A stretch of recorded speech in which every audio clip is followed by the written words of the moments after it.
على موزايك FM.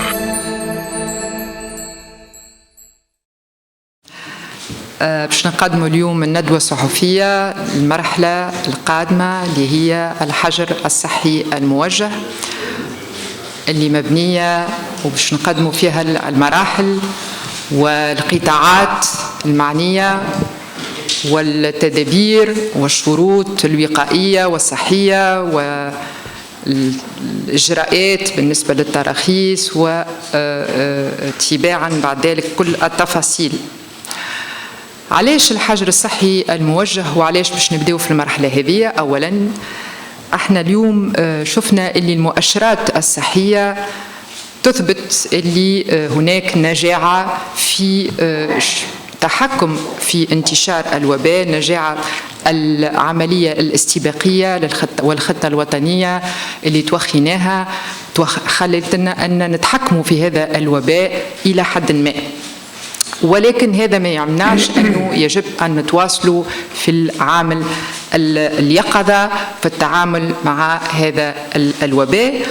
وللأسف معناها نعرفوا اللي ثم تداعيات كبرى على المدى الاقتصادي والاجتماعي اللي خلتنا أن قدام معادلة أنه من جهة نحافظوا على مكتسباتنا ونحافظوا على التحكم، ولكن من جهة أخرى نمشيو تدريجيا في استعادة النشاط الاقتصادي واستعادة القطاعات خاصة الحيوية والقطاعات الحياتية الهامة. هذه المعادلة هامة، المعادلة قائمة على أنه من جهة معناها هناك تواصل في التحكم ومن جهة أخرى إعادة الحياة تدريجيا الاقتصادية.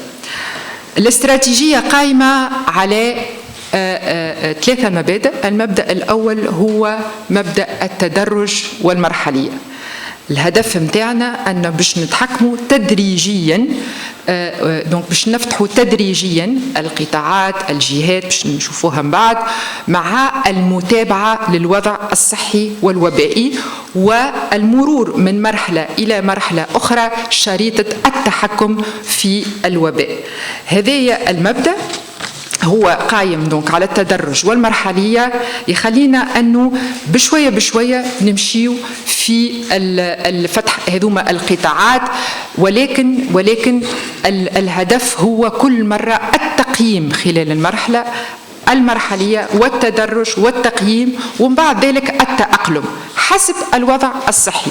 يعني المتابعة لهذا الوضع الصحي هو المعيار الوحيد اللي باش يخلينا نمشيو أما في التجديد للرجوع إلى الحجر الصحي الشامل بالنسبة لبعض الجهات اللي معناها لا قدر الله يجي فيها انتشار كلاستر أو وباء، وهذا باش تقدموا بعد ذلك وزارة معناها الصحة، أما في الذهاب نحو الفتح وإعادة شيئا فشيئا الحياة الاقتصادية والرجوع معناها للدورة الاقتصادية.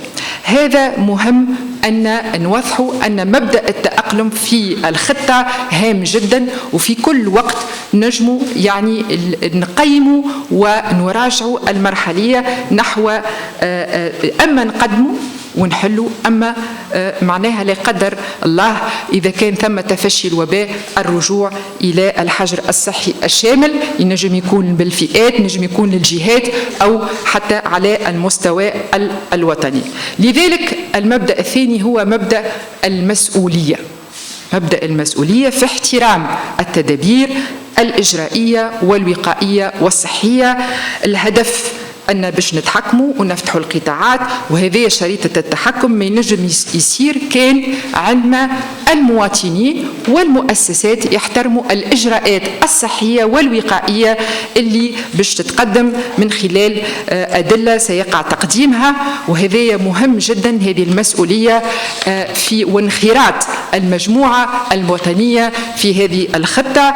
لهنا الحكومة معناها باش توفر الآليات المعدات معناها توفير وإنجاح هذه الخطة، ولكن النسبة الهامة وكما قال السيد رئيس الحكومة 30% مستفيدين منها بالنسبة للدولة في توفير الخطة والجاهزية وبالنسبة للمعدات وحوكمة هذه الخطة، ولكن زاد 70% المواطن، المؤسسات، انخراط المجموعة الوطنية لإنجاحها. وهذه معناها المسؤولية والالتزام معناها عامل هام في إنجاح خطة الحجر الصحي الموجهة. كيف دور الإعلام ودوركم مهم جدا بالنسبة للتوعية، بالنسبة معناها للإعلام في بالنسبة لخطورة الوباء، ولكن كذلك بالنسبة لاحترام الإجراءات الصحية على جميع المستويات. ودور بالطبع الجماعات المحلية، دور المجتمع المدني، يعني عامل المسؤولية هو ركيزة في إنجاح الخطة ومسؤولية الجميع. يوم 4 ماي اللي باش نبداو فيه في الخطة هذه في الحجر الصحي الموجه هو باش يدخلنا في مرحلة جديدة، مرحلة للتحكم في الوباء، مرحلة جديدة اللي باش ننخرطوا فيه معا مسؤوليتنا الكل في إنجاح هذه الخطة. ولهنا بالطبع هذا نداء للجميع، للمجتمع المدني، للإعلام، للمهن، للحرف الصغرى، للمؤسسات، لكل مكونات المجتمع للانخراط في هذه العملية لإنجاحها، وباش نجموا نرجعوا دورتنا الاقتصادية شيئا فشيئا معناها كما قلنا المعادلة والتحكم في الوباء. لهذا معناها قمنا في إعداد الخطة هذه في مسار حاولنا باش يكون تشاركي بقدر الإمكان. المسار هذا استمعنا فيه للمنظمات الوطنية، استمعنا فيه لبعض القطاعات، استمعنا فيه للخبراء، بالطبع الهيئة الوطنية للكوفيد والهيئة العلمية الصحية، معناها العديد من التوصيات حاولنا نأخذ بعين الاعتبار كل التوصيات والمقترحات باش تكون الخطة هذه منبثقة من مسار تشاركي معناها. ولأنه الفترة القادمة مهم جدا انخراط الجميع في هذه المرحلة. المبادئ دونك هي الصحة والتحكم في الوباء، المرحلية والتدرج، المسؤولية والتشاركية في الانخراط. خطة الحجر الصحي الموجه أولا مبنية على الفئات بالنسبة لنا، الفئات اللي هي غير معنية بالحجر الصحي الموجه. أولا يعني الفئات المستثنات اللي باش تقعد في الحجر الصحي الشامل. أولا الأشخاص الأكثر من 65 سنة، الأشخاص ذوي المناعة الضعيفة والحاملين لأمراض مزمنة، هذه النساء الحوامل والأطفال اللي أقل من 15 سنة. هذوما الفئات غير معنيين بخطة الحجر الصحي الموجه، هما معناها في إطار الحجر الصحي الشامل ومطالبين أنهم يلتزموا بتدابير الحجر الشامل. وهذه الفئات معناها قدمت من وزارة الصحة بالنسبة للمعايير لهذه الأمراض المزمنة ومدقة من طرف وزارة الصحة. قبل ما نمشيو للقطاعات تمت باش نقدموا بطريقة طفيفة ما هي شروط السلامة ودليل شروط السلامة اللي هو ثم معهد الصحة والسلامة المهنية في وزارة الشؤون الاجتماعية اللي قامت بعمل كبير في معناها تحديد أدلة، مجموعة من الأدلة هي أدلة قطاعية، شروط سلامة بالنسبة لكل قطاع، كلها خلينا نقول قائمة على المبادئ هذوما، ومن بعد نمشيو بالقطاع. أولا ضرورة لباس الكمامات، التباعد الجسدي في المؤسسات، في المهن الصغرى، في المغازات، معناها هذم القواعد العامة والأساسية لشروط السلامة التي يجب توخيها لإنجاح العملية. نظافة اليدين، استعمال معناها الماء والصابون السائل في حتى كان معناها ممكن، واليوم ثم معناها تجارب نموذجية في بعض المؤسسات حتى في بعض البلديات أنه يوفروا معناها ماء وصابون سائل لغسل اليدين، هذا مهم. وفي إطار تعذر ذلك استعمال الجل هيدروالكوليك.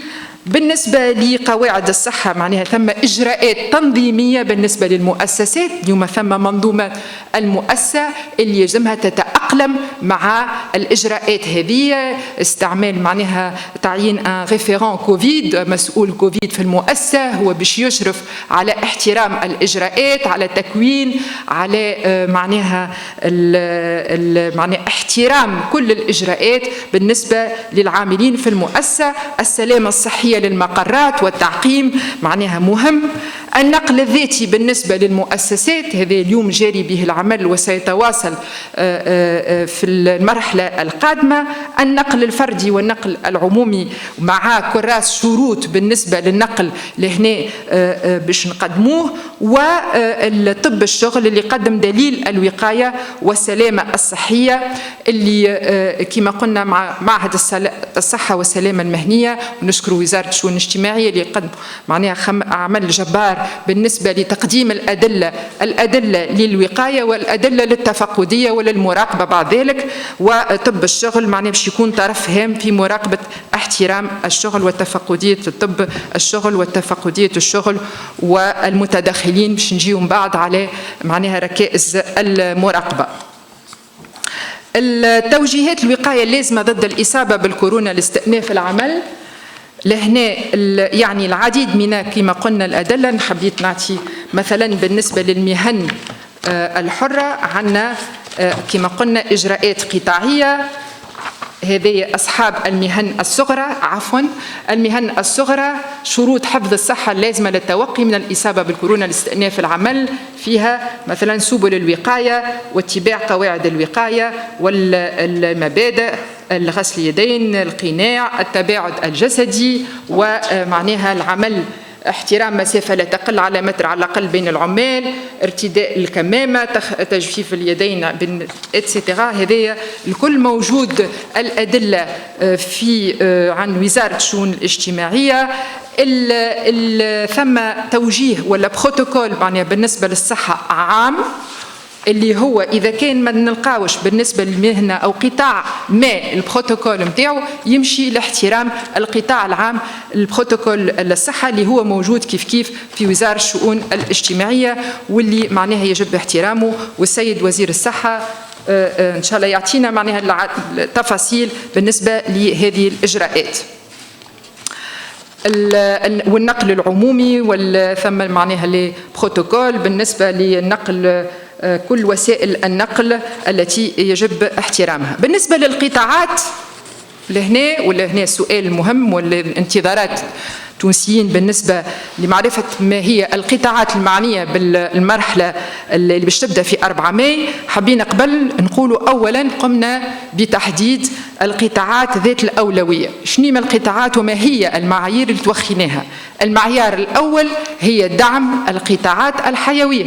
احنا اليوم في شهر رمضان وعندنا قطاع معناها الصناعة الغذائية والصحة، هذوما القطاعات يجب دعمها ب معناها القطاعات ذات العلاقة بها.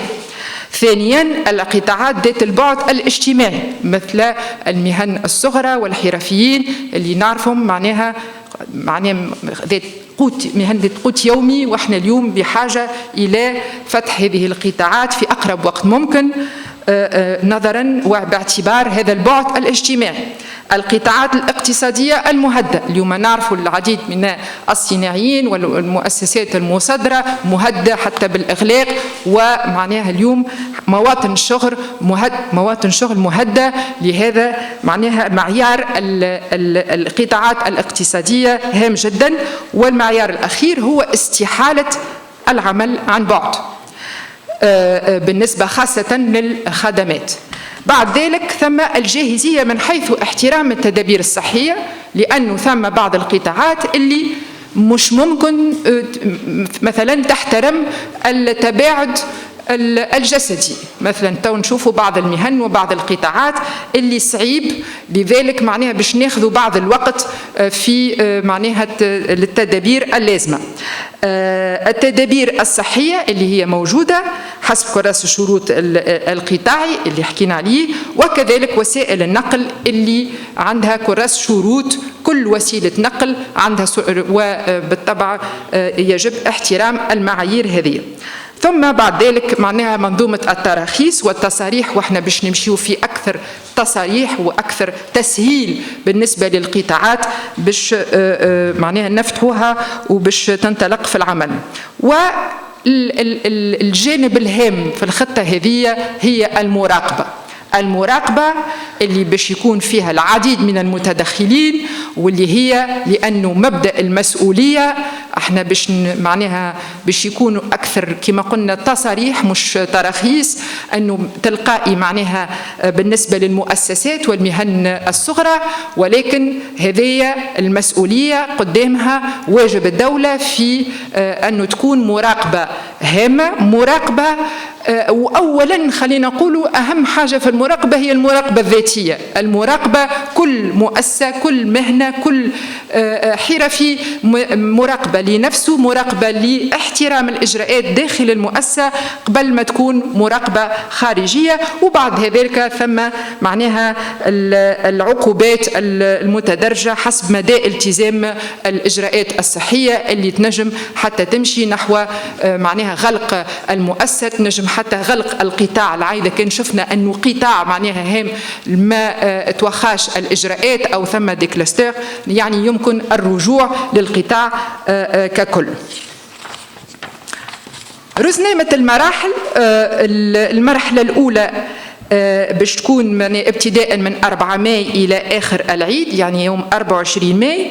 نعاودوا ونأكدوا راهو المرحلية هذه هي مرحلية مبدئية، هي معناها غير نهائية، هذه ثم تأقلم حسب الوضع الصحي، ونجموا في كل وقت الرجوع في المراحل هذه.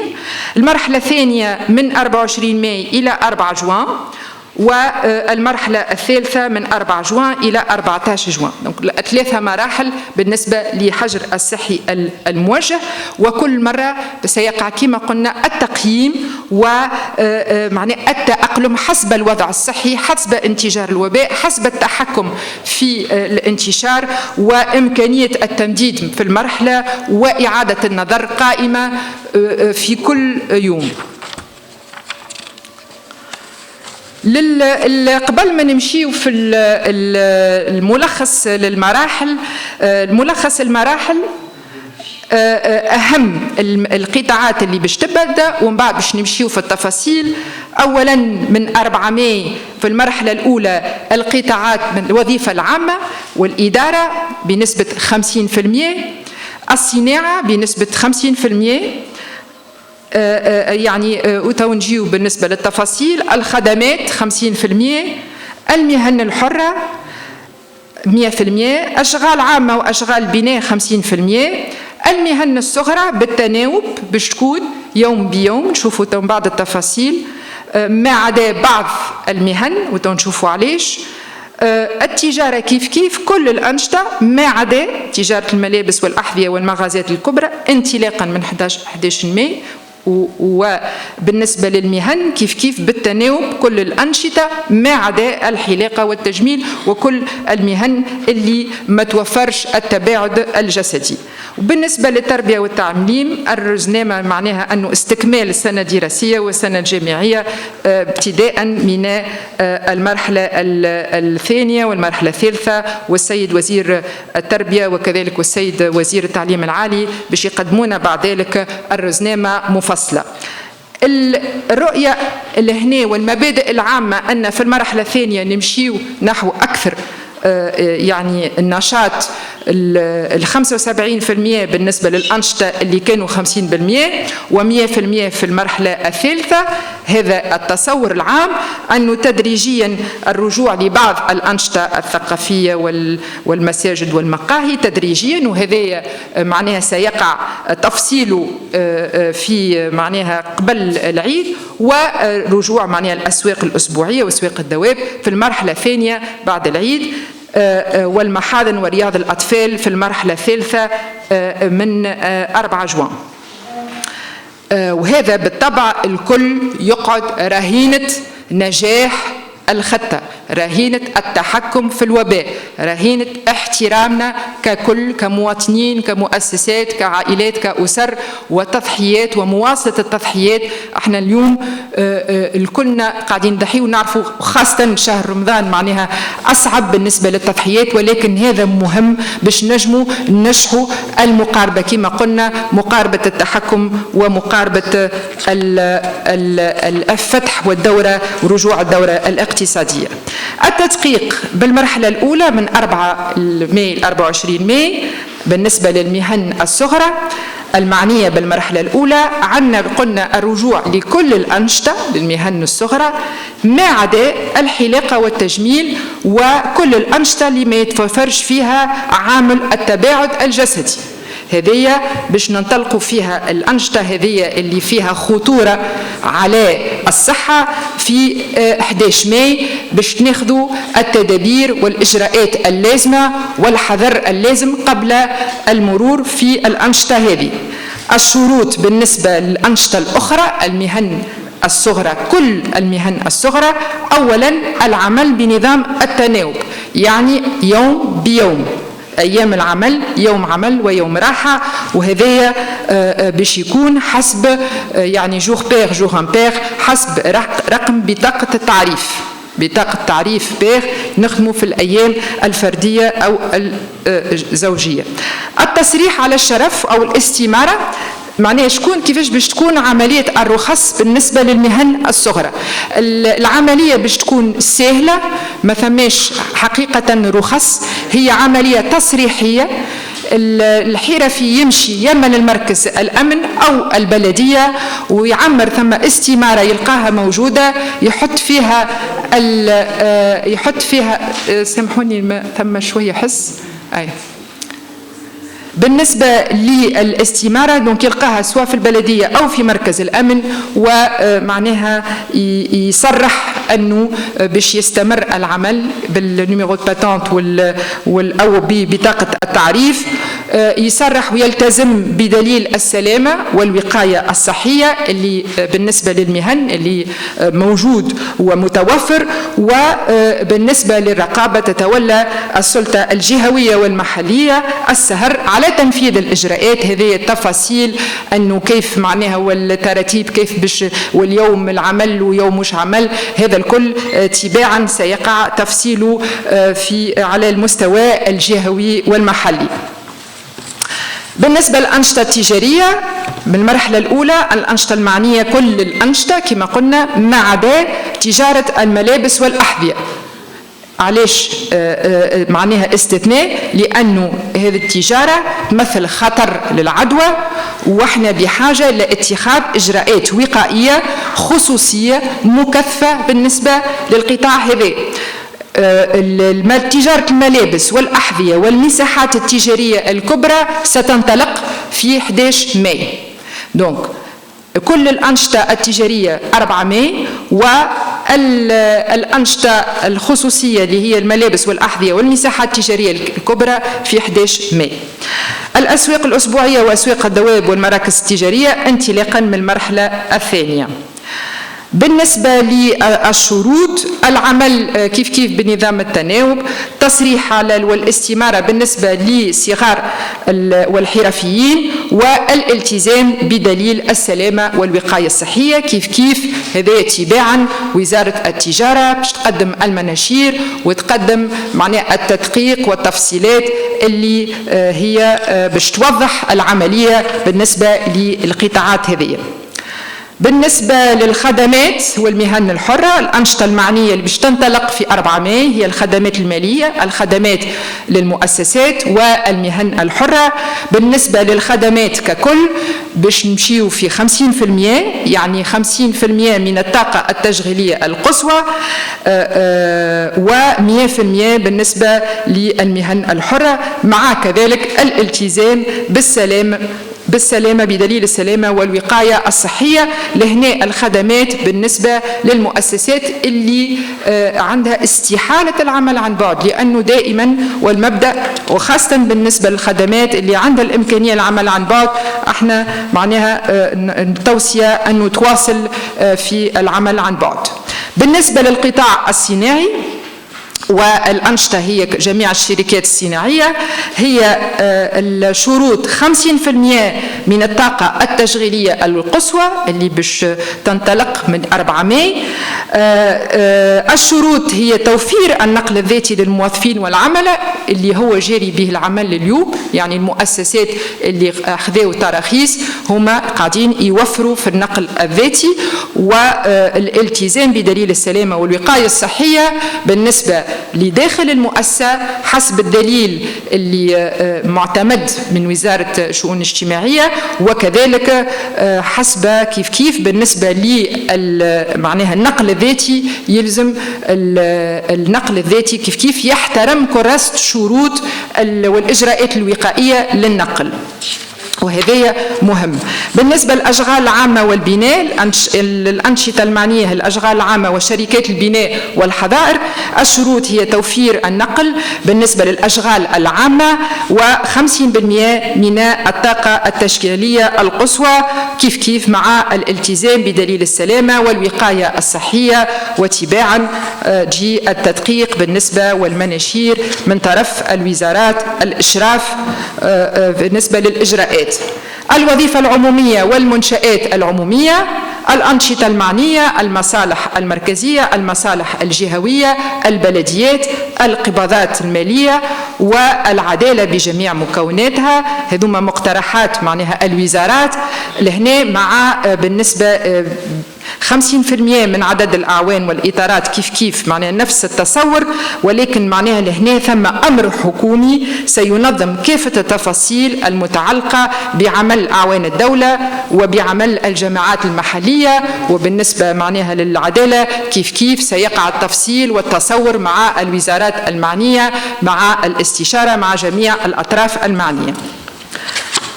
المسار الإجرائي، بالنسبة للمسار الإجرائي تو هذه القطاعات باش تخدم في 4 ماي كيفاش شنو هي العملية باش نجم تاخذ الترخيص. لهنا أولا كل التراخيص الحالية تبقى سارية المفعول، معناها لا وجوب لإعادة الولوج إلى المنصة.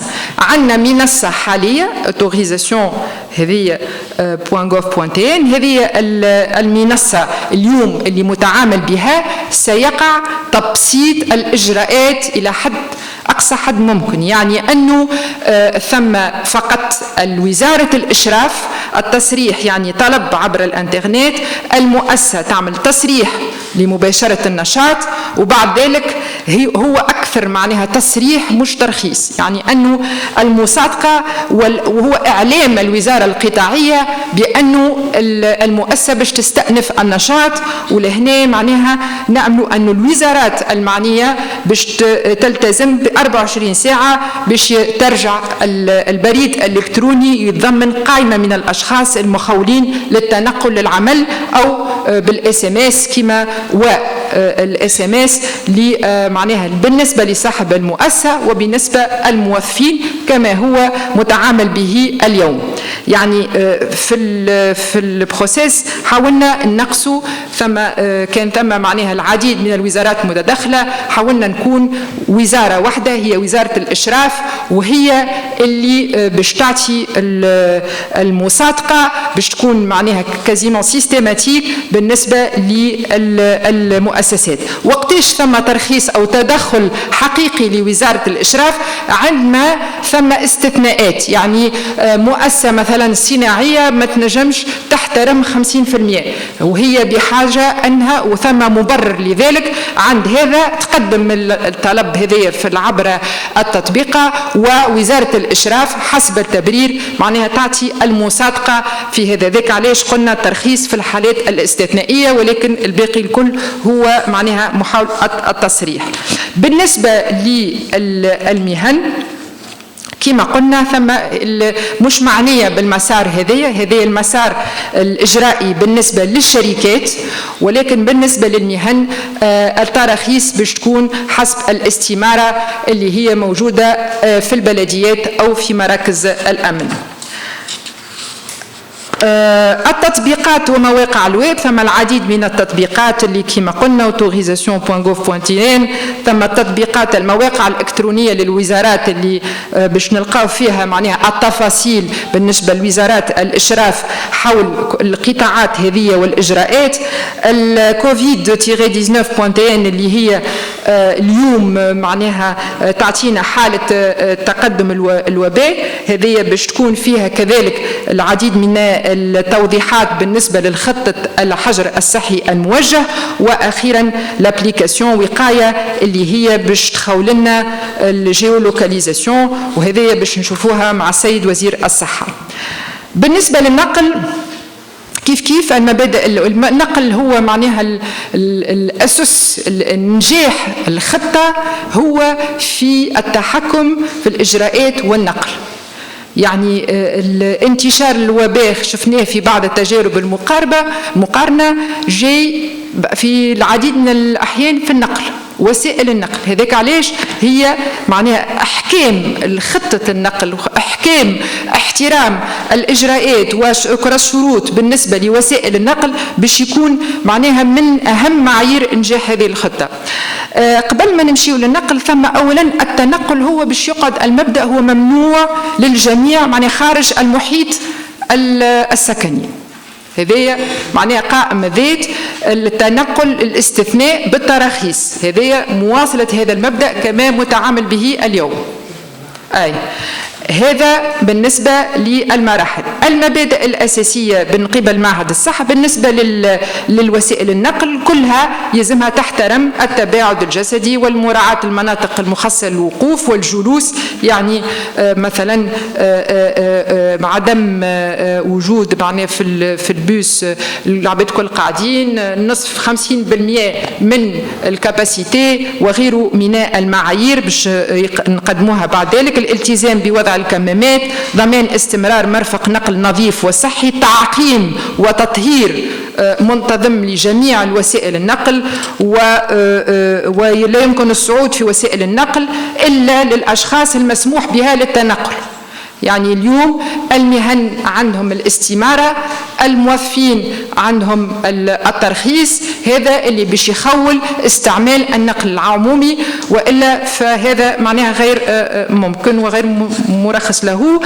أهم المعايير المقترحة دونك لهنا عندنا بالنسبة للنقل الفردي ضرورة لباس الكمامات، لا تتجاوز شخصين لكل عربة عن تركيب متقاطع، واحد أمام واحد خلف، شخص واحد للمركبات ذات عجلتين. التاكسي الفردي لا تتجاوز شخصين لكل عربة مع التركيب متقاطع، واحد أمام واحد خلف في وسائل التاكسي الفردي، وتخفيض عدد الركاب بوسيلة النقل إلى النصف في وسائل التاكسي الجماعي، وتطهير منتظم لوسائل النقل. وكذلك بالنسبة للنقل الوسائل الخاصة للمؤسسة والنقل العمومي بالالتزام والامتثال بالإشعارات المرسلة، الالتزام بارتداء القناع هذا لكل، وتقليل عدد الركاب بوسائل النقل إلى النصف مع مراعاة المناطق المخصصة في بعض الأحيان للوقوف والجلوس، واحترام مسافة متر واحد على الأقل بين الركاب داخل وسيلة النقل العمومي مع التطهير.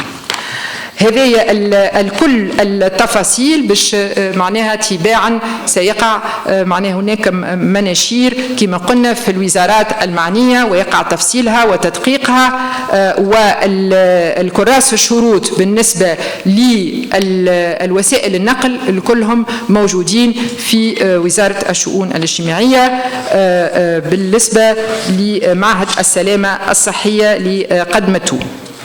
أخيرا الآخر مركبة هي المراقبة والمتابعة. المراقبة والمتابعة كما قلنا المراقبة الفردية هي أهم ركيزة، المراقبة هي والصيغة التشاركية، المسؤولية والنجاعة، هذوما المبادئ اللي باش يخليونا ننجحوا في الخطة هذه.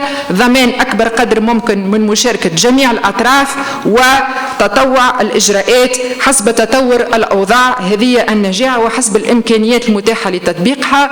لهنا المراقبة باش تكون معناها من طرف اللجان، من طرف الولايات، رؤساء البلديات، الأعوان، التفقديات القطاعية، تفقديات الشغل، الهيئات الرقابة، هيئات الرقابة الداخلية، كلها مع التعاون والآليات التشاركية مع رؤساء البلديات، المعتمدين، منظمات المجتمع المدني اللي باش يكون عندها دور كبير في التوعية وفي الانخراط في العملية على المستوى الجهوي والمحلي، السلطة الأمنية والإدارات الجهوية والمؤسسات والمنشآت العمومية المعنية. دونك لهنا التقارير إذا كان ثم مخالفة سترفع من طرف تفقديات الشغل وطب الشغل والإدارة حفظ الصحة والشرطة البيئية، ومعناها المؤسسات إذا كان لا تلتزم بالإجراءات هناك إصدار العقوبات من طرف المجالس البلدية والوالي بالنسبة هذه المسار بالنسبة للمهن الصغرى.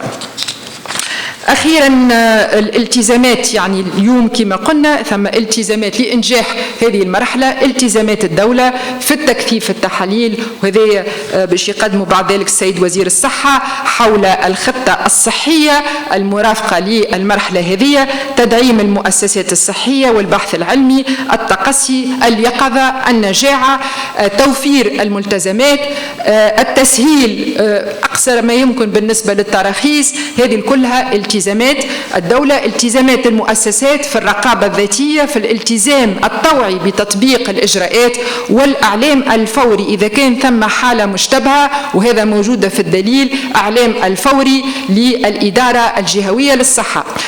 بعد ذلك الالتزامات المواطن وهي الرقابة الذاتية والالتزام الطوعي في تطبيق مختلف الإجراءات وتجنب التجمعات اللي باش تقعد معناها غير معنية بالطبع التجمعات في هذه المراحل المعنية. دونك شروط النجاح، احنا باش ننجحوا كلنا يلزم التنسيق، احنا بحاجة لأكثر تشاركية وباش نواصلوا في المسار التشاركية وفي التعاون والتعامل مع كل الأطراف، مع المهن، مع القطاعات، مع المنظماتنا الوطنية، مع المجتمع المدني، مع كل الأطراف. وكما قلنا الإعلام اليوم عنده دور هام، الانخراط للبلديات وهياكل الرقابة في ضمان احترام القانون، التقييم المستمر هذا باش يكون، وقدرتنا على التأقلم في كل مرحلة. كما قلنا راهو المراحل هذوما مبدئية، ومعناها الهدف هو التحكم في الوباء وفتح القطاعات ورجوع إلى الدورة الاقتصادية إن شاء الله شيئا فشيئا، التوعية والتحسيس المستمر لكل أفراد المجتمع.